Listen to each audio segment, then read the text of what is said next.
Kisah malam pertama Rasulullah bersama Sayyidah Aisyah. Nonton video ini sampai habis agar tidak sesat.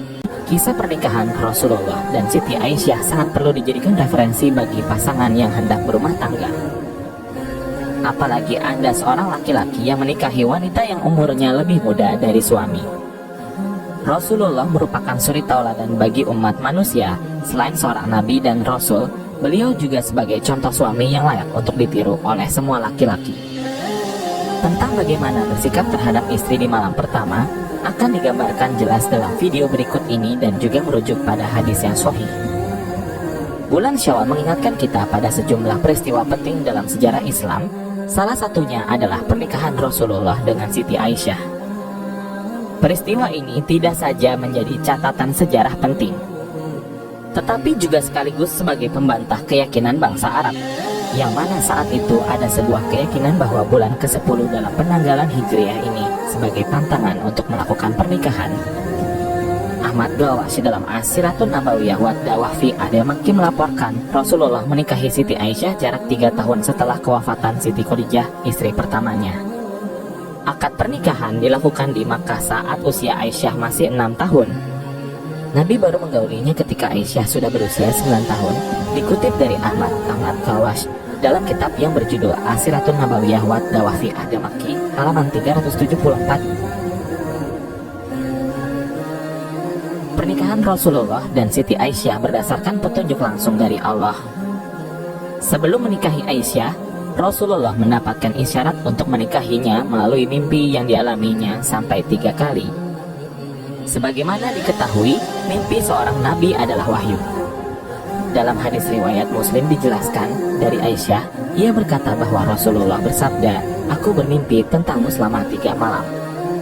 Malaikat membawamu dalam sebuah tempat yang terbuat dari sutra. Malaikat itu kemudian berkata, 'Ini adalah istrimu.' Aku buka wajahmu, ternyata engkau di dalamnya." Aisyah berkata, "Jika ini datang dari Allah, maka akan berlanjut." Hadis riwayat Muslim. Dalam hadis lain yang diriwayatkan Imam Bukhari, Rasulullah hanya bermimpi sebanyak 2 kali. Sebagai sosok teladan, Rasulullah selalu memberikan pesan moral mulia dalam setiap langkah kehidupannya, termasuk peristiwa pernikahannya dengan putri Abu Bakar As-Siddiq itu. Berikut tim risalah Nabi akan memaparkan 2 hikmah besar di balik pernikahan tersebut. Pertama, Nabi menikahi Siti Aisyah bukan karena nafsu jasmani layaknya manusia pada umumnya. Ini menjadi catatan penting dan sangat perlu disampaikan agar tidak disalahpahami. Di atas sudah dijelaskan bahwa Nabi menikahinya murni berdasarkan wahyu dari Allah melalui mimpi yang dialaminya berulang kali. Allah menyuruh Nabi untuk menikah karena sebuah kemaslahatan. Dengan menjadi istri Nabi sejak usia dini dan kecerdasan yang dimilikinya, Aisyah banyak merekam jejak kehidupan Nabi yang tidak bisa dijangkau oleh para sahabat. Dari sinilah kemudian Aisyah banyak meriwayatkan hadis dan menjadi gerbang intelektual pada zamannya, sehingga banyak ulama yang terbantu dengan kontribusinya. Syekh As-Sabuni sendiri mengakui bahwa Aisyah memiliki reputasi intelektual yang cukup mapan karena merupakan istri Nabi yang paling cerdas, bahkan mengalahkan kecerdasan laki-laki pada zamannya. Referensi kuat dari As-Sabuni dalam kitab Rawaiyul Bayan Tafsiru Ayatil Ahkam Minal Qur'an 2015 juz 2 halaman 274. Urawah bin Zubair bin Awam pernah mengungkapkan, "Aku belum pernah melihat seseorang yang lebih paham soal urusan halal, haram, pengetahuan, syair, dan kesehatan selain Siti Aisyah." Dalam riwayat lain berbunyi, "Aku belum pernah menemui seorang lebih paham soal Al-Quran, urusan fardu, halal, haram, fikih, syair, kesehatan, sejarah bangsa Arab, dan nasab selain Siti Aisyah." Muhammad bin Syihab Az-Zuhri pernah mengatakan, "Andaipun ilmu seluruh manusia dikumpulkan, termasuk ilmu istri-istri Nabi, maka belum bisa mengalahkan keluasan ilmu Siti Aisyah."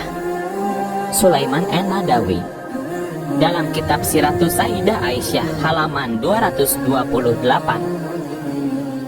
Kedua, Syawal sebagai bulan baik untuk menikah. Pernikahan Nabi dengan Siti Aisyah di bulan Syawal dijadikan dasar oleh para ulama sebagai dalil kesunahan menikah di bulan tersebut. Dalam satu hadis riwayat Imam Muslim dan Imam Tirmidzi dijelaskan, dari Sayyidah Aisyah berkata, Rasulullah menikahiku di bulan Syawal dan mulai mencampuriku juga di bulan Syawal.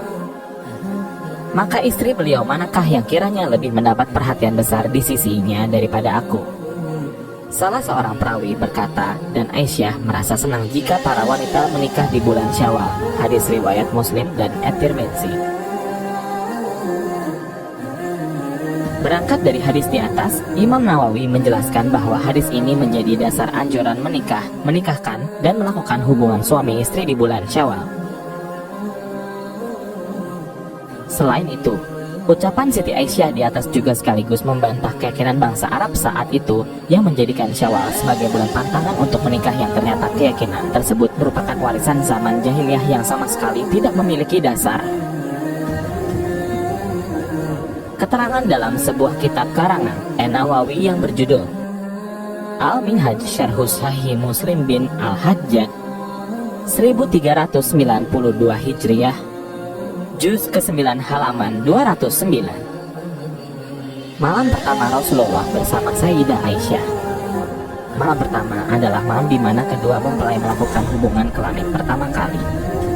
Jadi seandainya kedua mempelai baru melaksanakan hubungan kelamin pada malam kedua atau malam ketiga atau malam ke-10, maka itulah yang disebut malam pertama. Mengapa demikian? Karena malam pertama selalu dihubungkan dengan peristiwa pemecahan bakarah atau selaput darah, atau lebih dikenal lagi dengan istilah membuka perawan. Menahan nafsu birahi pada malam pertama pernikahan adalah langkah yang bijaksana. Sebaiknya pada malam itu dilakukan perkenalan dan tidur bersama, atau melakukan cumbu rayu sebagai pelepas kerinduan. Diperlukan pula kebijaksanaan suami untuk memberikan ketenangan agar istri tidak merasa takut. Hal ini telah dicontohkan oleh Rasulullah ketika menikah dengan Siti Aisyah. Satu-satunya istri Rasulullah yang gadis dengan memberikan kepada Aisyah segelas susu dan duduk di sampingnya untuk menenangkannya. Hadis riwayat Imam Ahmad dengan sanad hasan.